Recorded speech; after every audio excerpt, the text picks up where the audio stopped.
Hi everyone, hope you are doing good. कैसे हो आप सब लोग। आज मैं आपके लिए एक सक्सेस स्टोरी लेकर आई हूँ, जिसकी मैंने एक छोटी सी झलक आपको अभी शॉर्ट्स पे दी थी कुछ घंटे पहले। एंड मैं आज आपको वो डिटेल में बताने वाली हूँ। ये स्टोरी होने वाली है अबाउट परसिस्टेंस, कि कैसे अगर आप परसिस्ट करते हो अपनी डिज़ायर में तो आपकी रियलिटी में चेंजेस होने डेफिनेट हैं। ये स्टोरी आपको ये भी बताएगी कि कैसे आपकी इमेजिनेशन आपकी रियलिटी क्रिएट करती है और कैसे your imagination is the only reality. तो चलो let's start this video. But before that, hi, my name is Shivani, am manifestation coach, I am also certified life and NLP coach. तो अगर तुमको मुझसे सेशन लेना है तो check the description, you will find all the details that is required for you to do so. And yes, अगर आपको अपनी स्पीड पे काम करना है और अपनी स्पीड पे आपको एसपी मैनिफेस्ट करना है, और अगर आप चाहते हो कि मुझे कुछ थोड़ा सा बजट ऑप्शन मिल जाए, so I have a course manifest your SP and apologetically. उसमें आपको सारी डिटेल मिल जाएगी एक ही जगह पे, how to manifest your SP. उसमें आपको एक एफर्मेशंस पैक मिलता है, उसमें आपको एक गाइडेड विजुअलाइजेशन सीन मिलता है जो कि कोई भी यूज़ कर सकता है इर्रिस्पेक्टिव ऑफ देयर सिचुएशन। तो yes, now let's start this video. Okay, तो उन्होंने लिखा है कि हेलो मैम, मेरा नाम लतिका है और मुझे आपके चैनल के बारे में 2 साल पहले पता लगा था, जब मैं लॉ ऑफ अट्रैक्शन के बारे में सर्च कर रही थी। उस टाइम मैं बहुत ज़्यादा एक नेगेटिव फेज से गुजर रही थी, क्योंकि मेरे दिमाग में बहुत ज़्यादा सुसाइडल थॉट्स थे। मेरे और मेरे एसपी के बीच में बिल्कुल भी कुछ भी अच्छा नहीं चल रहा था। हम लोग बहुत ज़्यादा झगड़ते थे, हमारे बीच में बहुत ज़्यादा मिसअंडरस्टैंडिंग्स थी। उसके घर वाले मुझे बिल्कुल पसंद नहीं करते थे, उसके घर वाले मेरी शक्ल भी नहीं देखना चाहते थे और मेरे एसपी को बोलते थे कि क्या लिखा है, या तो तू उस लड़की को चूज़ कर ले या तो हमें चूज़ कर ले। और मुझे ऐसा लगता था कि अब हमारे रिलेशनशिप का ख़त्म होने का टाइम आ गया है। बट तब मुझे लॉ ऑफ अजम्पशन के बारे में पता लगा और मेरी लाइफ पूरी तरह से चेंज हो गई। सबसे पहले मुझे एक फ़ॉरेन कंट्री के यूट्यूबर के बारे में पता लगा था और मैं उसके चैनल को देखती थी और मुझे काफ़ी कुछ लॉ ऑफ अजम्पशन के बारे में पता लगा।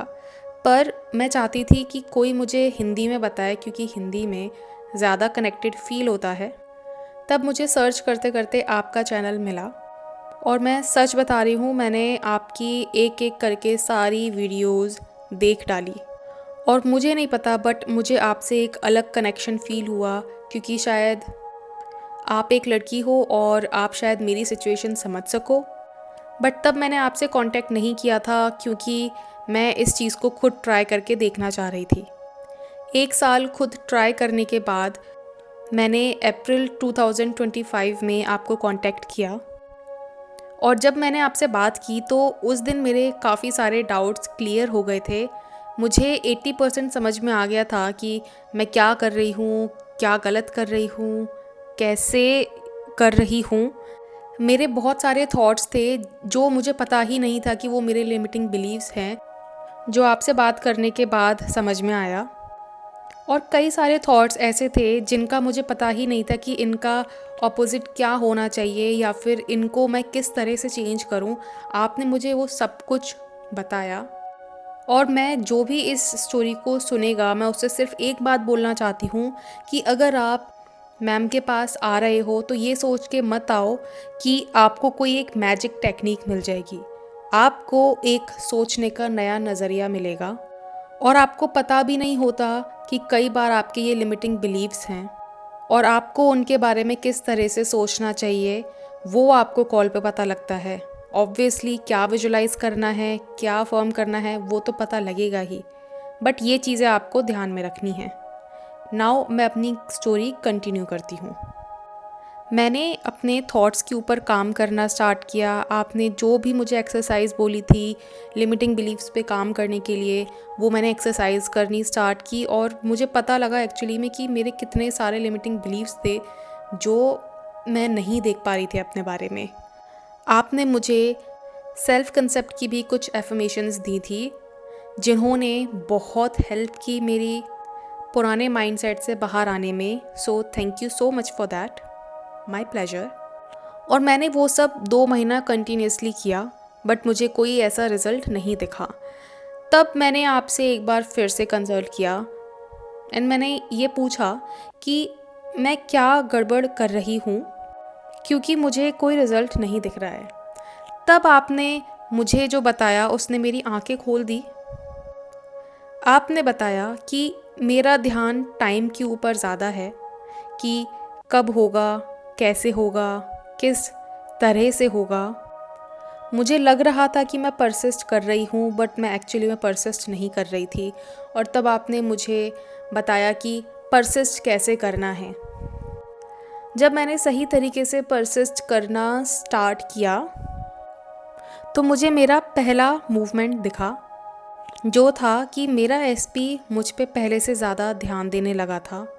वो मुझे खुद कॉल करने लगा था, जो कि पहले वो बहुत कम करता था, बट अब वो ही मुझे सबसे ज़्यादा कॉल करता है। और मेरे लिए उसने घर में एफ़र्ट्स भी करना शुरू कर दिया था, जो कि पहले वो नहीं कर रहा था। पहले वो सिर्फ़ एक ही चीज़ बोल के मुझे टाल देता था कि यार मैं माँ बाप के ख़िलाफ़ कैसे जाऊँ।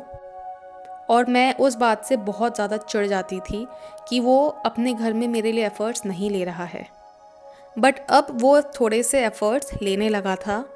उसने पहली बार शायद मेरे लिए स्टैंड लिया होगा, और ये मूवमेंट मेरे लिए बहुत बड़ा था, क्योंकि पहले उसने मेरे लिए उस लेवल से स्टैंड नहीं लिया था। वो बस बोलता था, पर अगर उसके माँ बाप बोल देते थे नहीं, तो वो दोबारा कुछ नहीं बोलता था। इस बार उसने अपनी पूरी रिकॉर्डिंग मुझे भेजी थी कि उसने कितना मेरे लिए स्टैंड लिया है। और बस मैं परसिस्ट करती गई। आपने जो मुझे सीन विजुलाइज़ करने के लिए बोला था, वो मैं अच्छी तरीके से विजुलाइज़ कर रही थी। मैंने 3D पे बिल्कुल ध्यान देना छोड़ दिया था, क्योंकि मैं इंटरनली वो लड़की बन चुकी थी जो ऑलरेडी मैरिड है। और इस बीच में काफ़ी सारी चीज़ें उसके घर पे हुई, जो उसने मुझे बाद में बताया। हमारा 3 महीने तक कोई कांटेक्ट नहीं था, बट मुझे ऐसा लग रहा था कि कुछ हो नहीं रहा है, बट पीठ पीछे सब कुछ हो रहा था। जो भी सुन रहा है, मैं उसको यही बोलना चाहती हूँ कि बैकग्राउंड में चीज़ें हमेशा काम कर रही होती हैं। अगर तुमने ये सोचना स्टार्ट कर दिया कि कुछ नहीं हो रहा है, तो कुछ नहीं होगा। और आपने मुझे एक चीज़ और बोली थी कि तुम्हें तब तक परसिस्ट करते रहना है जब तक तुम्हें वो ना दिख जाए जो तुम देखना चाहती हो। और यहाँ पे आपका जो एफर्मेशन था, जो आपने दिया था, वो मेरे बहुत काम आया। मैं उसके लिए आपको थैंक यू बोलती हूँ। उस 3 महीने में मेरे एसपी ने मुझे बताया कि उसके घर वाले चिढ़ तो रहे थे मेरे नाम से, पर उन्होंने मेरे एसपी की तरफ सॉफ्ट बिहेवियर करना स्टार्ट कर दिया था। उन्होंने उसकी बातें सुनना स्टार्ट कर दिया था। वो उसको इमोशनली मैनिपुलेट करने की कोशिश करते थे, बट मेरा एसपी मेरे लिए टिक के खड़ा था। मेरे एसपी ने अपने घर वालों से बात करना बंद कर दिया था। उसने मुझे बताया कि वो 1 महीने तक अपने घर वालों से बात नहीं किया था। और मैं सोच रही थी कि ये वही लड़का है जो अगर उसके माँ बाप बोल देते हैं नहीं, तो वो चुप हो जाता है। और ये वही लड़का है जो आज मेरे लिए स्टैंड ले रहा है। तब मुझे ये रियलाइज़ हुआ कि कैसे हम अपने एसपी को चेंज कर सकते हैं अगर हम चाहें तो। और 3 महीने बाद मुझे वो कॉल आया जो मैं हमेशा से सुनना चाहती थी। उसने मुझे कॉल किया और उसने मुझे बताया कि मेरे मम्मी पापा फाइनली रेडी हैं तुम्हारे घर आने के लिए। तुम्हारे पेरेंट्स तैयार हैं क्या? मैम, मैं आपको बता नहीं सकती कि वो लाइन सुन के मुझे कितना अच्छा लगा। और तब फाइनली जाके मैंने अपने घर पे बताया अपने एसपी के बारे में। और मैंने अपने एसपी को बोला कि मुझे तुम थोड़ा सा टाइम दो, क्योंकि मैंने अभी तक अपने घर पे नहीं बताया है तुम्हारे बारे में। मैं चाहती थी कि पहले तुम बात करो और उसके बाद मैं बात करूं। और अब तुम्हारे घर से हाँ हो गई है, तो अब मैं भी अपने घर पे बात करना चाहती हूँ। और मैंने 10 दिन का टाइम लिया और मैंने अपने घर पे बताया। और फाइनली जनवरी में जाके हमारी शादी की डेट्स फाइनल हो गई हैं, और अब हमारी शादी होने वाली है। और उसका कार्ड मैंने आपको आज भेजा है। मैम, मैं बता नहीं सकती कि आपकी गाइडेंस ने मुझे कितना हेल्प किया है। जब जब मैं लो फील करती थी, आप मुझे डांटती थी, बट मैं जानती थी कि वो डांट मेरे लिए कितनी इम्पॉर्टेंट है। मैं जब भी ये सोचती थी कि परसिस्ट करना बंद कर दूं, आप मुझे याद दिलाते थे कि परसिस्टेंस के बिना कुछ नहीं होगा। और फाइनली अब हमारी शादी हो रही है एंड मैं हर किसी से यही कहना चाहती हूँ कि परसिस्ट करो, परसिस्ट करने के अलावा तुम्हारे पास कोई ऑप्शन नहीं है। और हाँ, अगर तुम्हारे अंदर विल पावर है ना अपनी रियलिटी को झुकाने की, तो तुम्हारी रियलिटी 100% झुकेगी। उसके पास और कोई ऑप्शन है ही नहीं। ओके, सो आप लोगों ने सुना कि कितना इम्पॉर्टेंट होता है परसिस्ट करना और आपकी इमेजिनेशन में कितना पावर होता है। अगर तुम लोग ठान लो ना कि तुम्हारी डिज़ायर पूरी होके रहेगी और तुम अपनी रियलिटी अपने अकॉर्डिंग झुकाओगे, तो कुछ भी नहीं है जो तुम्हारे और तुम्हारी डिज़ायर के बीच में आ सकता है। बिकॉज अगर तुम्हारे मन में कोई डिज़ायर है, दैट मीन्स वो खुद ही एक साइन है कि ये चीज़ एग्जिस्ट करती है और वो खुद बोलती है कि मेरे पीछे आओ। तो मैं बस आपको यही कहना चाहती हूँ कि always always always persist, never stop persisting.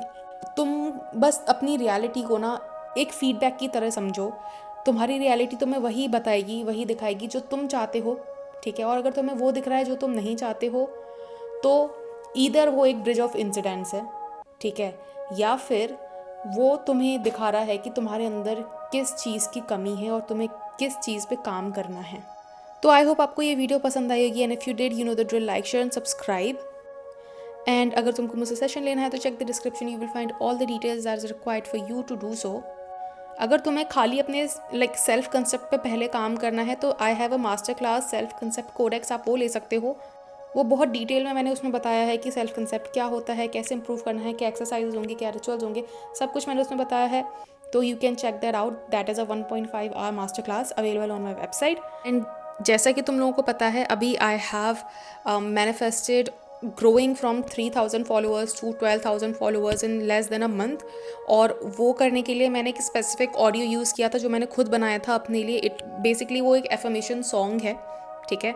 सो आप लोगों को याद होगा कि मैंने अभी 2 महीने पहले आप लोगों को बताया था कि मैंने एक चैनल स्टार्ट किया है वाइब वॉल्ट करके, जिसमें मैं एफर्मेशन सॉन्ग्स डालूंगी।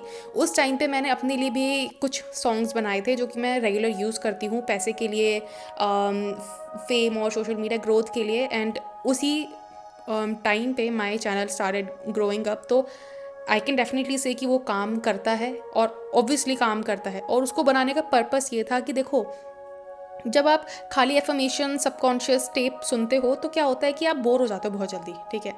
बट जब आप उसको किसी अच्छी म्यूज़िक के साथ एफर्मेशंस को सॉन्ग में कन्वर्ट करके अगर आप सुनते हो तो आप उससे बोर नहीं होते हो और आप उसको रेगुलरली भी सुन सकते हो, ठीक है। तो वो, और हाँ, गाने की तरह सुनाई देता है तो लोगों को पता भी नहीं लगता है कि आप एफर्मेशन सुन रहे हो। सो वो एक बहुत अच्छी चीज़ है, ठीक है।